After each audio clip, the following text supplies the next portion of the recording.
Advertisement release हुई है, बिल्कुल नया नोटिफिकेशन रिलीज हुआ है।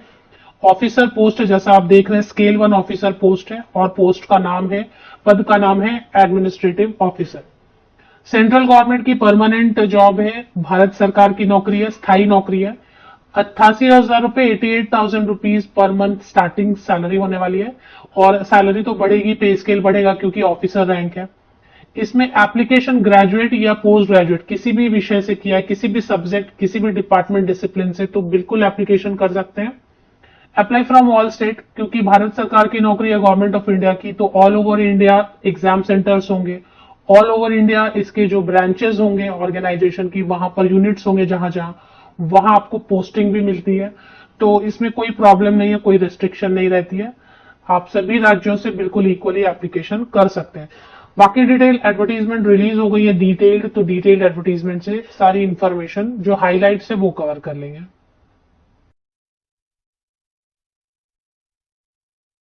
ये जर्नलिस्ट वाली जो पोस्ट है 120 टोटल, इसमें कोई भी ग्रेजुएट या पोस्ट ग्रेजुएट अप्लाई कर सकते हैं। इसमें एससी में 18 सीट है, एसटी में 8, ओबीसी में 32, ईडब्ल्यूएस में 12 एंड अनरिजर्व कैटेगरी, अनारक्षित ओपन कैटेगरी या जनरल कैटेगरी में टोटल 50 वैकेंसी, 50 वैकेंसीज है। और अकाउंट्स में 50 टोटल वैकेंसीज जिसमें कैटेगरी वाइज बाइफर्केशन दी हुई है। तो ये जर्नलिस्ट वाली पोस्ट तो सभी ग्रेजुएट या सभी पोस्ट ग्रेजुएट अप्लाई कर सकते हैं। सिर्फ एक परसेंटेज देखना है आपको कितना मांग रहे हैं, और दूसरी चीज मांग रहे हैं कि एज क्राइटेरिया क्या है। अकाउंट्स वाली भी डिटेल्स कवर कर लेंगे। इसमें ऑनलाइन एप्लीकेशन की डेट भी दी हुई है। डिटेल्ड एडवर्टीजमेंट है, 30 पेजेस की है, तो काफी सारी चीजें लिखी होती है, तो जो जो मेन चीजें वो कवर करेंगे।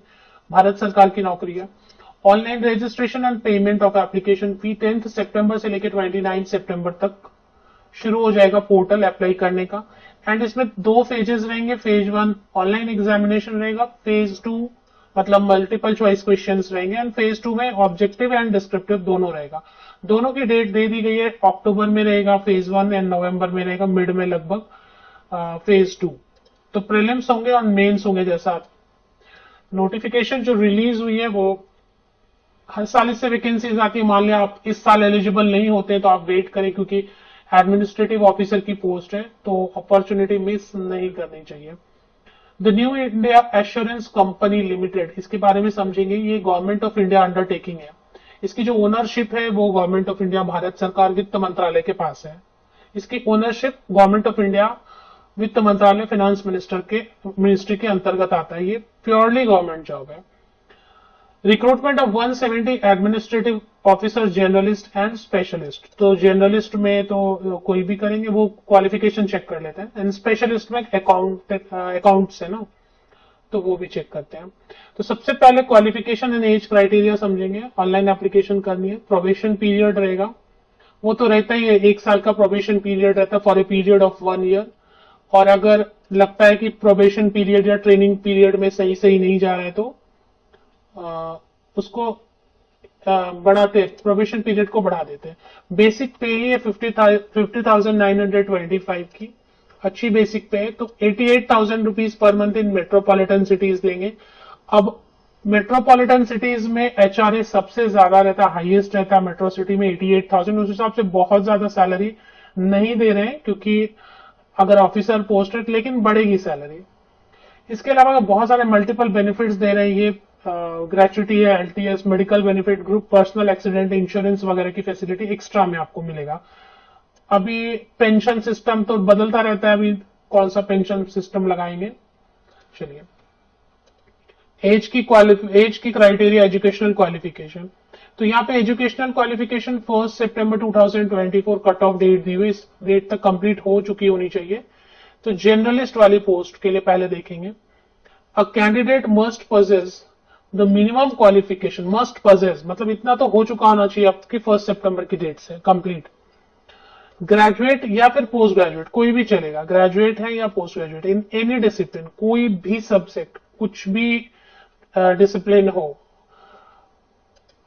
लेकिन उसमें 60% या अब मार्क्स आपने स्कोर किया हो। अब कई केसेस में ऐसा होता है कि आपने ग्रेजुएशन में 60% या अब स्कोर किया है, तो आप ग्रेजुएशन बेसिस पे अप्लाई करें। अब कुछ केसेस में होता है कि ग्रेजुएशन में तो आप स्कोर नहीं कर पाए हैं, बट मास्टर डिग्री में आपने स्कोर कर लिया है 60% या अब मार्क्स, तो ठीक है, पोस्ट ग्रेजुएशन के बेसिस पर भी, मास्टर डिग्री के बेसिस पर भी आप अप्लाई कर सकते हैं।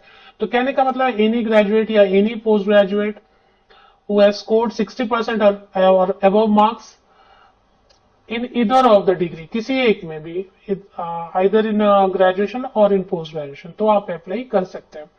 5% के रिलैक्सेशन मार्क्स में मिली SC ST and PWD candidates 55% marks के साथ या अबव 55 या अबव परसेंटेज ऑफ मार्क्स के साथ भी SC ST PWD candidates apply कर सकते हैं। स्पेशलिस्ट में तो अकाउंट्स लिखा था, तो अकाउंट वर्ड ही आप समझ पा रहे होंगे कि इसमें कुछ कॉमर्स या अकाउंट्स जैसा होगा, वो भी देख लेते हैं हम। इन्होंने एडवर्टीजमेंट ऐसी बनाई ना कि आधा इधर लिखा आधा उधर लिखा है, मतलब पूरा हाफ कर दिया इस एडवर्टीजमेंट को, तो आधा आपको इधर देखना पड़ेगा और आधा इधर पढ़ने के लिए आना पड़ेगा, left side and right side that way. तो अकाउंट्स वाले में charter accountant, cost management accountant होना चाहिए आईसीडब्ल्यूआई से या आईसीएआई से, और वो ग्रेजुएशन या पोस्ट ग्रेजुएशन किसी भी सब्जेक्ट में, मतलब ग्रेजुएशन एंड पोस्ट ग्रेजुएशन भी मांग रहे हैं, साथ में जो है आपका चार्टर अकाउंटेंट या फिर कॉस्ट एंड मैनेजमेंट अकाउंटेंट वगैरह होना चाहिए। या फिर ये नहीं है आपके पास तो एमबीए फाइनेंस वाले भी अप्लाई कर सकते हैं, पीजीडीएम फाइनेंस वाले भी अप्लाई कर सकते हैं एंड एमकॉम वाले भी अप्लाई कर सकते हैं। तो इनमें बहुत सारे कैंडिडेट के पास एमकॉम होगा, बहुत सारे कैंडिडेट ने एमबीए फाइनेंस किया होगा, पीजीडीएम फाइनेंस किया होगा। परसेंटेज वही है 60% या वो। अभी एज क्राइटेरिया समझ लेंगे, एज क्राइटेरिया कितना मांग रहे हैं। Educational qualification should be from a, मतलब वैलिड डिग्री होनी चाहिए, फेक डिग्री नहीं होनी चाहिए, वो ठीक है। The result should have been declared on और बिफोर 1 सितंबर 2024। ठीक है, मार्कशीट आपके हाथ नहीं आया लेकिन रिजल्ट डिक्लेयर हो चुका है कि आप पास हो गए, 60% स्कोर ला चुके हैं, उसका कोई भी एक प्रूफ एविडेंस होना चाहिए आपके पास। एज क्राइटेरिया की बात करेंगे, मोस्ट इंपॉर्टेंट थिंग कि ग्रेजुएट तो बहुत लोग होंगे, पोस्ट ग्रेजुएट बहुत लोग होंगे, लेकिन एज की क्राइटेरिया वो समझेंगे। कट ऑफ डेट फिर वही है एज कैलकुलेशन के लिए 1 सितंबर 2024 को बेस लेके आपको एज कैलकुलेशन करना। मिनिमम 21 साल होना चाहिए, अपर एज लिमिट 30 इयर्स होना चाहिए। 30 इयर्स एंड बिलो वाले कैंडिडेट अप्लाई कर सकते हैं। 1 सितंबर 2024 को बेस लेके आपको एज कैलकुलेशन करनी है। तो 30 साल जनरल कैंडिडेट के लिए, 30 इयर्स जो है ना अपर एज लिमिट, वो जनरल, अनरिजर्व, अनारक्षित, ओपन कैटेगरी जो भी आप बोले उनके लिए। अगर एज कैलकुलेशन में प्रॉब्लम हो रही है, आप नहीं समझ पा रहे हैं, तो ये 2 डेट रेफरेंस के लिए दिए हैं। इस डेट के बीच में या इस डेट पर आपकी बर्थ डेट है या इस डेट के बीच में कहीं पर भी डेट ऑफ बर्थ है तो आप एलिजिबल हो जाते हैं जनरल कैंडिडेट्स। अगर आप एससी एसटी कैंडिडेट हैं तो 5 इयर्स की रिलैक्सेशन। कंडीशन ये कि सर्टिफिकेट आपका रेडी होना चाहिए। OBC non creamy layer candidate को मिल रहा है रिलैक्सेशन, ऑल ओबीसी कैंडिडेट को नहीं मिल रहा है, ये ध्यान रखना है। पीडब्ल्यूडी जनरल कैंडिडेट को 10 इयर्स की एज में रिलैक्सेशन मिल रही है, बाकी अगर आप रिजर्व कैटेगरी से तो और भी रिलैक्सेशन मिलेगी। तो ये हो गया। इसके बाद जो है ना फीमेल कैंडिडेट महिलाओं के लिए अलग से कोई इसमें रिलैक्सेशन नहीं रहती है। इसमें एक कंडीशन थी, बॉन्ड की कंडीशन है, वो आपको समझ लेना है। बॉन्ड की कंडीशन की before joining as to serve the company for a minimum period of 4 years. तो कितने साल का लॉक इन है? 4 साल तो आपको काम करने ही होंगे, इंक्लूडिंग प्रोवेशन। प्रोवेशन मिला के 4 साल आप कंपनी को सर्व करेंगे ही करेंगे।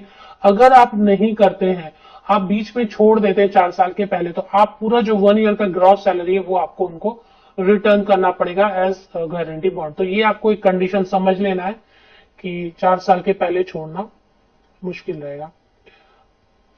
ये हो गया। उसके बाद एक थोड़ा सा समझ लेते हैं कि ये किस तरीके से सिलेक्शन करेंगे। हालांकि एक बार हमने देखा कि प्रीलिम्स लेंगे जिसमें कि मल्टीपल चॉइस क्वेश्चंस रहेंगे। गवर्नमेंट ऑफ इंडिया की जो भी जॉब रहती है मोस्टली उनमें हिंदी और इंग्लिश दोनों में क्वेश्चंस पूछे जाते हैं।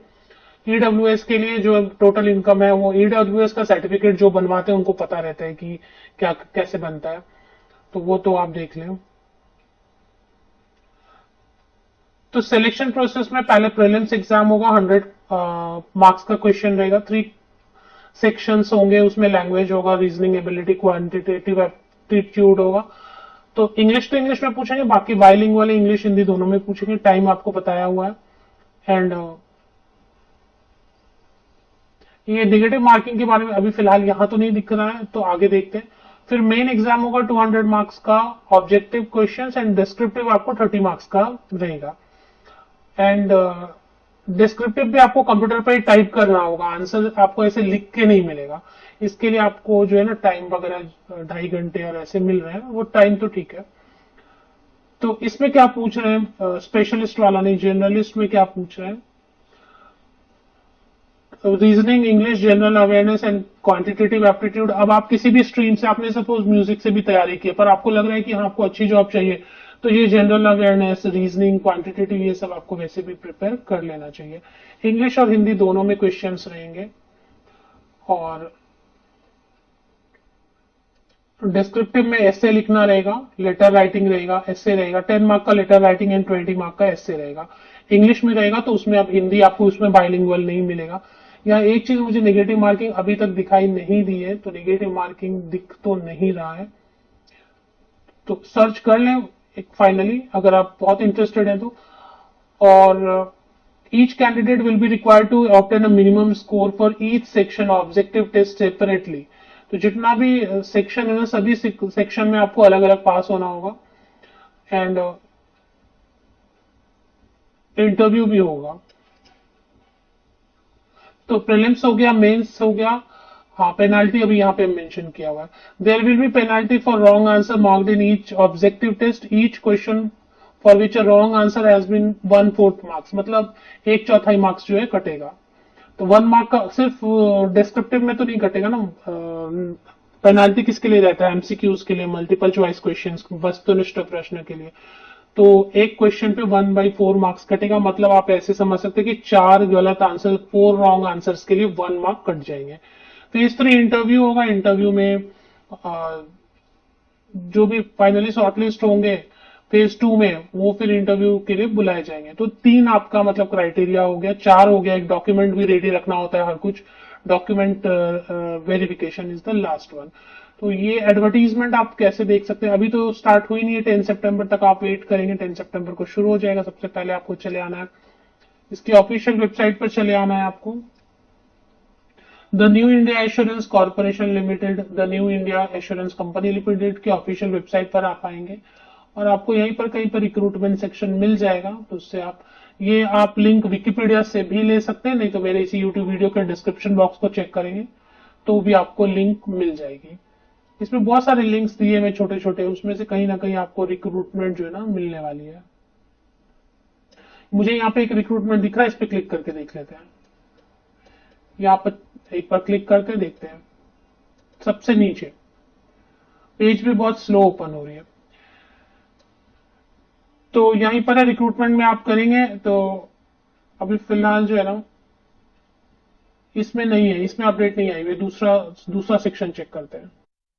अभी जो है ना एडवर्टीजमेंट एक सेक्शन में दिखाई दे रही है, एक सेक्शन में दिखाई नहीं दे रही है। यहाँ पर देखें, दिखाई तो दे रही है एडवर्टीजमेंट, बट कभी कभी वो नहीं भी दिख रहा है, हो सकता है उन्होंने रिमूव किया हो शॉर्ट टाइम पीरियड के लिए। तो एडवर्टीजमेंट हिंदी में भी है और इंग्लिश में भी है, दोनों के लिंक में फिलहाल प्रोवाइड कर देती हूँ, क्योंकि 10 सितंबर से जब ऑनलाइन एप्लीकेशन शुरू हो जाएगी तो फिर से एक बार वीडियो बना के प्रोवाइड आपको कर दी जाएगी। रिक्रूटमेंट सेक्शन में कई बार दिख रहा है, कई बार नहीं भी दिख रहा है फिलहाल जब मैं वीडियो बना रही हूँ। ऑफिशियल वेबसाइट के लिंक के लिए मेरे इसी यूट्यूब वीडियो के डिस्क्रिप्शन बॉक्स को नीचे तक स्क्रॉल डाउन करके चेक कर लें।